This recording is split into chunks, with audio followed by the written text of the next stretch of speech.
किया है। भारतीय वजीर आजम नरेंद्र मोदी साहब ने अपना वोट कास्ट किया है और उनकी फुटेजेस, उनकी पिक्चर्स, उनकी वीडियोस वायरल हो रही हैं। जिस प्राइम मिनिस्टर ने अपनी पार्लियामेंट में खुद को भिखारी कह दिया, खुद को बैगर कह दिया, तो उसकी अपने मुल्क में रिस्पेक्ट नहीं कोई रही तो बाकी ममालिक में क्या रिस्पेक्ट रहेगी। इसके बरक्स अगर मैं बात करूँ ना इंडिया के नरेंद्र मोदी की, जो नरेंद्र मोदी की इस टाइम रिस्पेक्ट चाह रही है ना, वो शायद ही ट्रम्प की हो।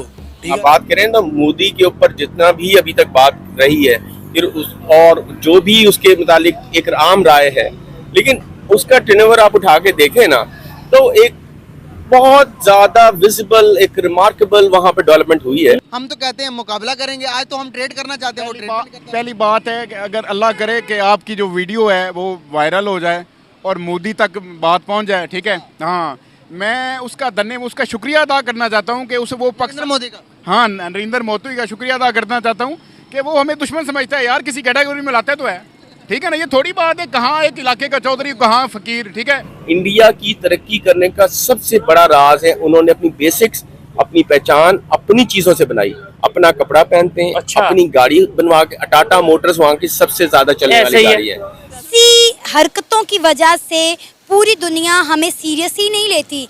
इंडिया के प्राइम मिनिस्टर नरेंद्र मोदी की जितनी रिस्पेक्ट है, हमें उतना ही जलील करते हैं, हमें उतना ही डिग्रेड किया जाता है। ये बात आपने बिल्कुल ठीक की। जय हिंद दोस्तों, खुद प्रधानमंत्री मोदी को वोटिंग करते हुए देख पाकिस्तानी पूरी तरह से हैरान हो चुके हैं और अब वह अपने ही प्रधानमंत्री को गालियां दे रहे हैं। पॉपुलेशन है, आप 24 करोड़ को कंट्रोल नहीं, सही नहीं कर रहे वो। अब यहाँ पे अगर आप उसको थोड़ा सा न्यूट्रल होकर देखते हैं तो आपको उनसे सीखना चाहिए। ठीक है, कंपैरिजन नहीं करना चाहिए, सीखना चाहिए, क्योंकि उन्होंने इन सारे हालात के बावजूद तरक्की कर रहे हैं, उनकी इकोनॉमी ग्रो कर रही है। ठीक है, और दुनिया के जो बड़ी जिनकी जो इकोनॉमी थी, जिन मुल्कों की जो डेवलप कंट्रीज थे, उनको टफ टाइम दे रहा है इंडिया। इसमें कोई शक नहीं है। इंडिया की अगर आप बात करें तो मोदी के ऊपर जितना भी अभी तक बात रही है, फिर और जो भी उसके मुतालिक एक आम राय है, लेकिन उसका टर्नओवर आप उठा के देखें ना तो एक बहुत ज्यादा विजिबल, एक रिमार्केबल वहाँ पे डेवलपमेंट हुई है, नजर आई है, दुनिया देख रही है। और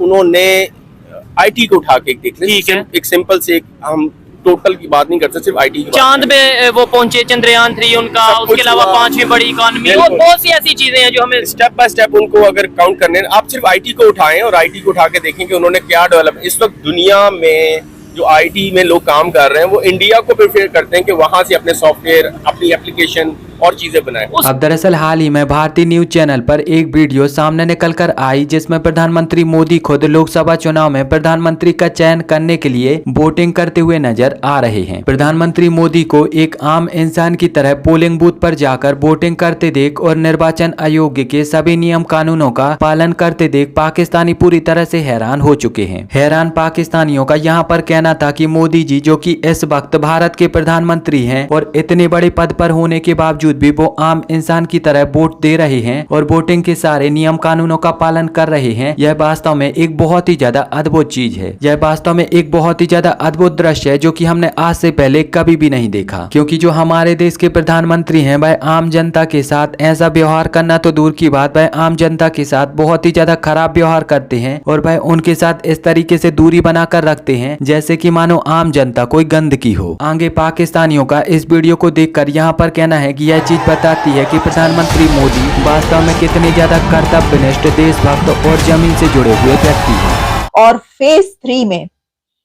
पहला काम यह हुआ है कि पीएम नरेंद्र मोदी ने अपना वोट कास्ट किया है। भारतीय वजीर आजम नरेंद्र मोदी साहब ने अपना वोट कास्ट किया है और उनकी फुटेजेस, उनकी पिक्चर्स, उनकी वीडियोस वायरल हो रही हैं।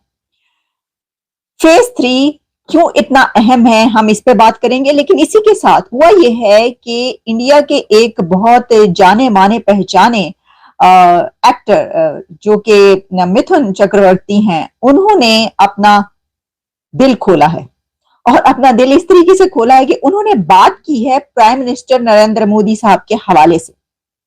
कुछ कहा है उन्होंने, क्या कहा है वो आपके सामने रखेंगे, लेकिन चलिए हम जरा स्टार्ट करते हैं बात के फेज 3 कितना इंपॉर्टेंट है। तो जैसा मैंने आपको बताया कि हमने पहले भी कहा था कि इंडिया के इलेक्शंस पे हम इसको पूरे तरीके से कवर करेंगे, आपके सामने तमाम खबरें, डेवलपमेंट्स लेकर आएंगे, लेकिन उसके अंदर यह है कि क्योंकि ये जो देखिए पहला मेरा जो कमेंट है वो इस वक्त आया है, आलिया मैम मोदी आ रहा है। चलिए वो तो अभी तो मोदी ने वोट कास्ट किया, आपको हम ये बता रहे हैं, आपकी डिटेल बताते हैं, ठीक है जी, फिर आगे चल के इसके ऊपर बात करते हैं। तो मैंने आपसे ये कहा था कि इंडिया के इलेक्शन हम भरपूर तरीके से कवर करेंगे, लेकिन इंडिया के इलेक्शंस में और पाकिस्तान के इलेक्शंस में और दूसरे इलेक्शंस में फर्क ये होता है कि पाकिस्तान के इलेक्शंस चंद घंटों की बात होती है, चंद घंटों के अंदर रिजल्ट आ जाते हैं, रात गए तक, जिस दिन वोट कास्ट होता है उससे रात गए तक रिजल्ट्स आना शुरू हो जाते हैं और रात भर में पता चल जाता है, इसलिए धड़ाधड़ फटाफट प्रोग्राम पे प्रोग्राम हो रहा होता है। 2 दिन के अंदर जो है वो तमाम प्रोग्राम्स करके हम धन तख्ता कर देते हैं, हम कर देते हैं पानी का पानी, कि भाई ये हो गया है और ये सारा रिजल्ट आ गया। लेकिन क्योंकि इंडिया के इलेक्शंस जो हैं वो तो फेजेस में है, जून में जाके इसका सही जो है वो अनाउंसमेंट होगी, रिजल्ट आएगा, तो इसलिए जैसे ही कोई बड़ी डेवलपमेंट होती है तो मैं आपके लिए प्रोग्राम लेकर आती हूँ। तो इस वक्त जैसा कि मैंने आपको बताया कि ये जहां पर अब फेज 3 में ये आप ये सोच लीजिए कि ये 93 कॉन्स्टिट्यूएंसीज हैं, 10 स्टेट्स हैं और इसके अंदर गुजरात भी शामिल है।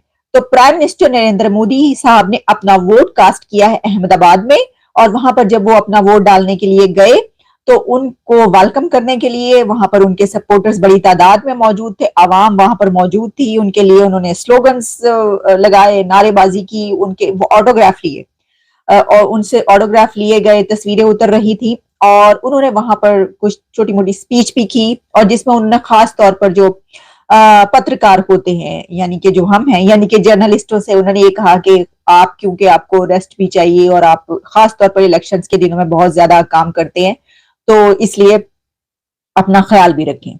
अच्छा, अब ये जो मैंने आपसे ये बात कही कि ये बहुत अहम इलेक्शन फेज है, इसकी वजह यह है कि इससे पहले 2 फेज गुजर चुके।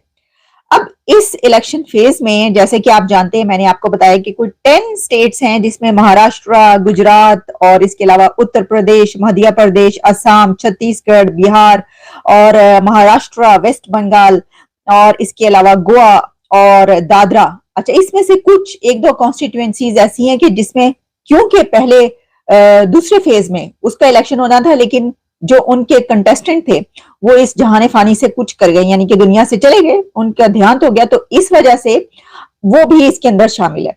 ठीक है, तो ये तो हो गई जनाब स्टेट्स। 93 कॉन्स्टिट्यूएंसीज में से 85 से ज्यादा कॉन्स्टिट्यूएंसीज पर बीजेपी, भारतीय जनता पार्टी के कंटेस्टेंट्स खड़े हैं, यानी कि 85 कॉन्स्टिट्यूएंसीज जो हैं इसमें से कम से कम उसके ऊपर बीजेपी इलेक्शन लड़ रही है। और इसमें अगर आप थोड़ा सा प्लस माइनस करें तो देखिए, एक तो गुजरात तो है ही बीजेपी का, नरेंद्र मोदी का गुजरात है, वहां से तो उन्होंने क्लीन स्वीप करना है। बहुत